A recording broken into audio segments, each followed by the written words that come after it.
সাতক্ষীরায় জামায়াতের প্রচারণায় পুলিশের পোশাক পরে ইসলামী সঙ্গীত গেয়ে বরখাস্ত হলেন এএসআই মহিবুল্লাহ।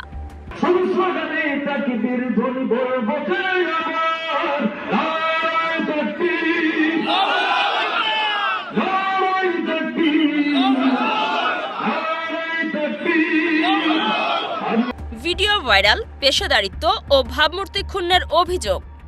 বিস্তারিত দেখুন আব্দুল্লাহ সাদমানের প্রতিবেদনে।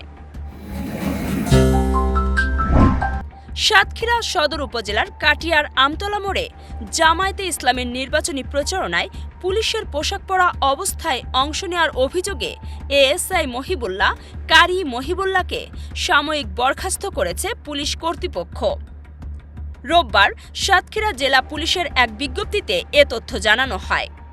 এর আগে সামাজিক যোগাযোগ মাধ্যম ফেসবুকে ছড়িয়ে পড়া একটি ভিডিওতে দেখা যায় পুলিশের পোশাক পরা অবস্থায় মহিবুল্লাহ জামায়াতের দাঁড়িপাল্লা প্রতীকের নির্বাচনী পথসভায় অংশ নিয়ে ইসলামী সঙ্গীত পরিবেশন করছেন। ভিডিওটি ভাইরাল হলে বিষয়টি নিয়ে ব্যাপক সমালোচনা শুরু হয়।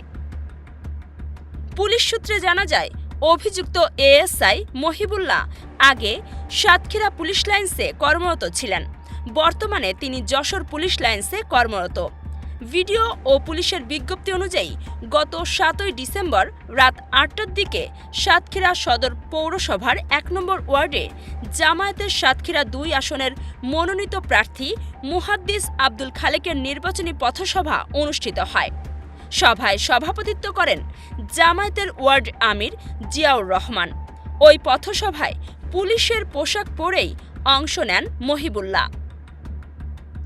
যশোর পুলিশ লাইন্সের আড়াই জানান, মহিবুল্লাহ গত 26শে নভেম্বর থেকে 15 দিনের আরআরএল ছুটিতে ছিলেন এবং ছুটি শেষে 12 ডিসেম্বর কর্মস্থলে যোগ দেন।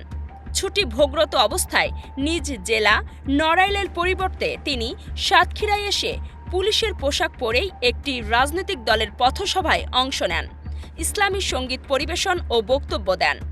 বিষয়টি পুলিশের পেশাদারিত্ব ও বাহিনীর ভাবমূর্তি ক্ষুণ্ণ করেছে। তার ব্যবহৃত মোবাইল ফোনে যোগাযোগ করলে তিনি পথসভায় অংশ নেওয়া ও সঙ্গীত পরিবেশনের কথা স্বীকার করেন। এ বিষয়ে খুলনা রেঞ্জের ডিআইজি ও যশোরের পুলিশ সুপারকে লিখিতভাবে অবহিত করা হলে পরবর্তী সিদ্ধান্ত হিসেবে তাকে সাময়িক বরখাস্ত করা হয়। অভিযোগ প্রসঙ্গে এএসআই মহিবুল্লাহ দাবি করেন, তিনি কোনো রাজনৈতিক কর্মসূচিতে অংশ নেননি। তার ভাষ্য অনুযায়ী মনোনীত প্রার্থী মুহাদ্দিস আব্দুল খালেক তাকে পুরস্কৃত করেছিলেন, সে কারণেই তিনি গান গেয়েছেন। এ নিয়ে সংবাদ করার প্রয়োজন নেই বলেও মন্তব্য করেন তিনি। সাতক্ষীরার অতিরিক্ত পুলিশ সুপার মুকিত হাসান খান বলেন, অভিযুক্ত পুলিশ সদস্য বর্তমানে সাতক্ষীরায় কর্মরত নন। পুলিশের পোশাক পরে কোনো রাজনৈতিক দলের প্রচারণায় অংশ নেওয়ার সুযোগ নেই। বিষয়টি গুরুত্বের সঙ্গে বিবেচনা করেই শাস্তিমূলক ব্যবস্থা নেওয়া হয়েছে। অগ্রযাত্রা প্রতিদিন নির্ভীক প্রত্যয়ে উজ্জীবিত।